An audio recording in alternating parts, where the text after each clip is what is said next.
네, 안녕하세요. 토익 단기 졸업을 위한 학습 비법. 저는 0단기 토익 RC 전문 강사 린한입니다. 그럼 지금부터 토익을 단기 졸업하기 위해서 내가 어떠한 방법으로 학습을 해야 되는가? 사실 비법이라는 거창한 얘기로 시작하고 있지만 실질적으로 제가 드리고 싶은 얘기는 가장 기본이 되는 얘기라고 보시면 돼요. 지피지기면 백전백승입니다. 일단 2015년도 상반기 RC의 평균 점수를 분석한 표를 보시면 기본적으로 굉장히 높낮이가 있는 것처럼 보이지만 최고 득점 313.62, 최저 평균 307.25. 사실 실질적으로 최고 평균과 최저 평균의 차이는 5점 내외예요. 크지 않아요. 그렇죠? 그래서 제가 그냥 보기 편하시게 이렇게 그린 것 뿐이지 거의 비등비등 대동소이하다라고 보시면 될 것 같습니다. 2015년 상반기 RC 파트 5, 6의 분석을 보면 파트 5 40문제, 파트 6 12문제 중에서 문법과 어휘 파트가 각각 이 정도의 문제로 출제가 되었다라는 거. 그래서 실질적으로 그냥 편하게 생각하시면 이제 파트 5, 6 52문제를 기준으로 문법 반, 어휘 반 정도라고 보시면 돼요.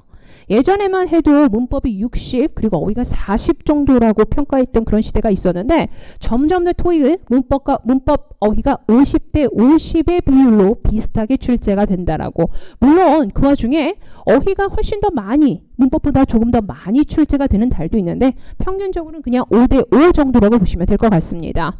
그 얘기는 뭐냐? 이제는 문법과 어휘를 같이 병행하기 시작하셔야 된다는 얘기예요. 나 문법만 열심히 할래. 어휘 안 외우고. 아니면 나는 어휘만 열심히 외울래. 문법 안 하고. 이렇게 해서는 공통적으로 점수를 올릴 수 없다라는 거. 그러면 또 상반기에 출제가 되었던 파트 5, 6 문법 트렌드를 잠깐 보시면 문법과 어휘 트렌드를 보시면 기본적으로 파트 6에서의 어휘 문제가 파트 5의 어휘 문제보다 난이도가 증가하고 있습니다. 그래서 6에서 어휘 문제가 훨씬 더 체감 난이도가 높다라는 거. 분사형 전치사.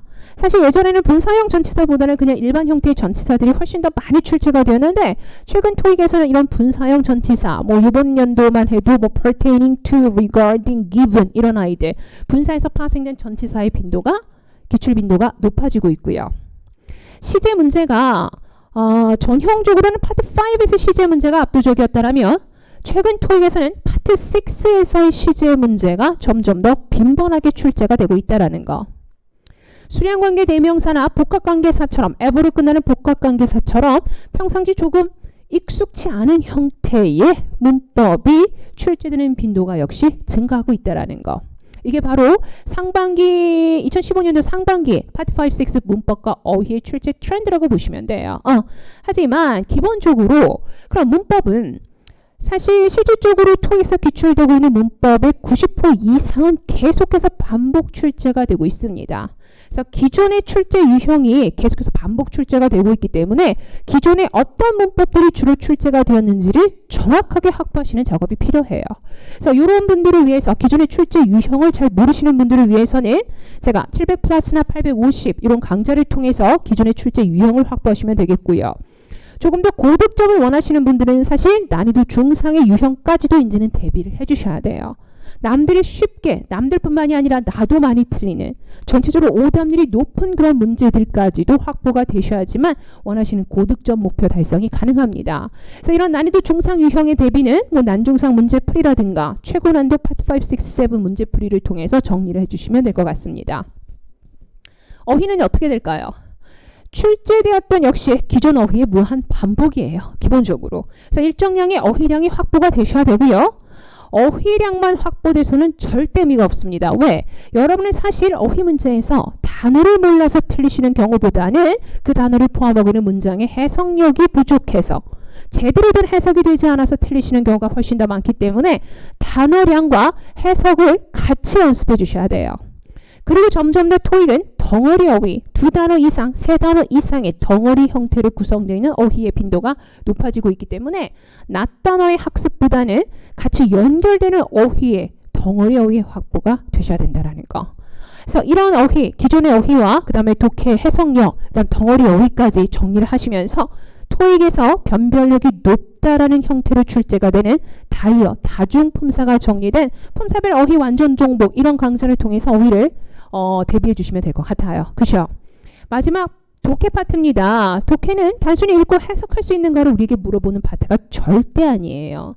독해 파트 7은 기본적으로 각 지문 유형별 최상의 핵심 정보가 파악이 되는가가 관건입니다. 예를 들어서 내가 지금 읽고자 하는 지문이 구인 광고라면 구인 광고에서 어떤 정보가 중요할까 여러분들?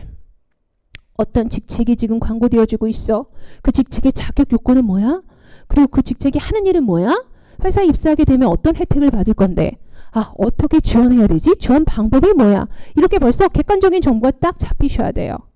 만약 내가 지금 읽고자 하는 광고가 구인 광고가 아니라 상품 서비스 광고라면 어떤 상품이나 서비스를 광고하고 있지? 이 제품의 대상은 누구야? 제품의 특징은 뭘까?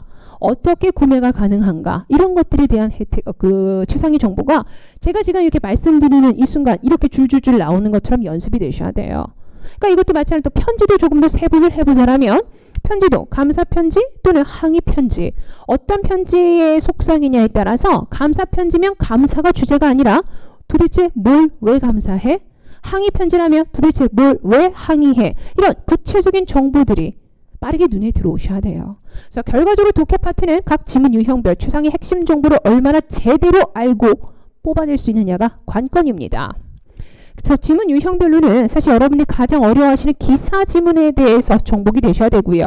질문 유형별로는 여러분들이 가장 많이 어려워하시지만 출제 빈도가 가장 높아지고 있는 나출 문제에 대해서 점수가 확보되셔야 돼요. 그래서 이렇게 특히 기사나 나출 문제처럼 고득점을 위해서 반드시 안정적으로 확보가 되셔야 되는 지문과 질문에 대한 정확한 문제풀이 방법이 확보가 되셔야 된다는 거.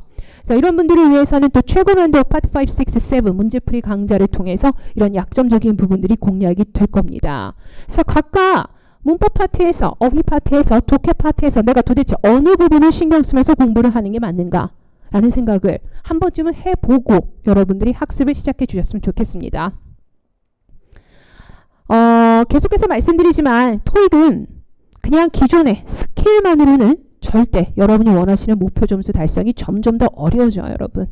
그래서 제가 가장 강조하는 건 이젠 점점 더 시험 자체가 여러분들의 정직한 영어 실력을 물어보고 있는 경향이기 때문에 한 번 정도는 정말 내가 꼼수가 아닌 제대로 된 기초 체력이 탄탄한 공부 방법을 해봐야 되겠다라는 이런 마음가짐이 필요하다라는 거. 언제까지 계속 문제만 풀면서 오르지 않는 점수를 탓하실 겁니까? 그렇죠? 여러분들은 제대로 된 방법으로 내가 공부를 하고 있는가 한번 스스로에게 되뇌어 물어보셨으면 좋겠어요. 구체적으로 어떻게? 제일 중요한 건 어휘와 문법. 그렇죠? 많은 분들이 토익을 어휘와 문법의 시험이라고 생각하시는데 사실 여기서 하나 더 가야죠. 어휘 문법을 포함하고 있는 문장, 독해. 그래서 실질적으로 토익은 내가 알고 있는 어휘와 문법이 문장 안에서 어떻게 구현되고 적용되는가를 알아내기 시작하셔야 돼요. 그래서 제가 강의를 할 때마다 제일 강조하는 건 문장의 힘이에요. 그래서 문장은 파트 5, 6의 문제, 질문의 단위이자 그렇죠. 파트 7 지문 독해의 최소 단위이기도 합니다.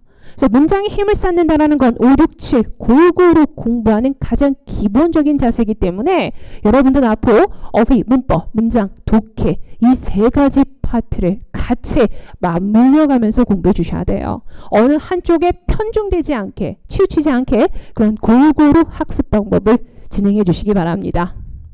그래서 목표 점수를 세우시고요. 계획표를 작성하시고 여러분 개인 점수에 맞는 강좌를 선택하셔서 저링과 함께 토익 단기 졸업의 목표를 달성하시길 제가 응원하겠습니다. 그럼 여러분 수고 많으셨고요. 저는 그럼 강의에서 뵙도록 하겠습니다. 수고하셨습니다.